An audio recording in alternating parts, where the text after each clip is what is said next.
Hi, I'm Marlo, out foraging again. It's the 23rd of November today, 2023, and I'm a happy forager and a happy mycophile today because we found some lovely edibles and one particularly lovely looking mushroom that I'm not going to pick, but I haven't done a video on it before, so I thought I'd show you it today. Come down here, Eric, let's have a look.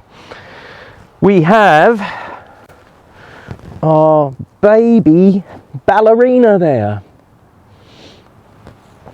I also know it as the pink meadow waxcap or the pink waxcap.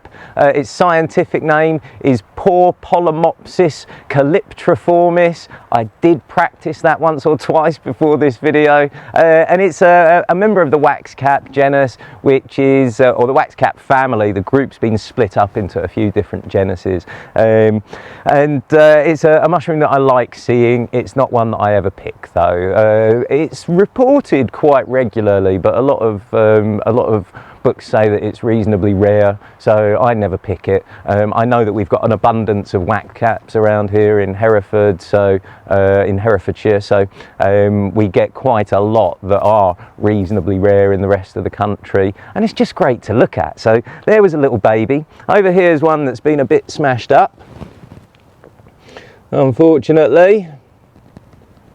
But then over here we've got a fantastic one.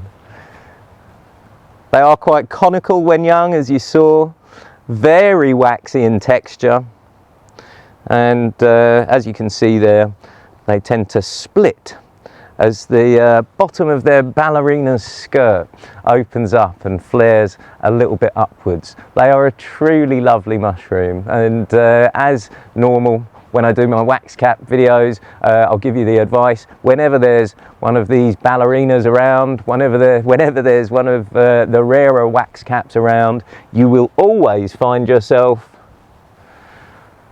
some of these lovely meadow waxcaps, and these are common and widespread, and therefore these are fair game for a forager. But leave your Porpolomopsis calyptriformis or your ballerina waxcaps in the ground.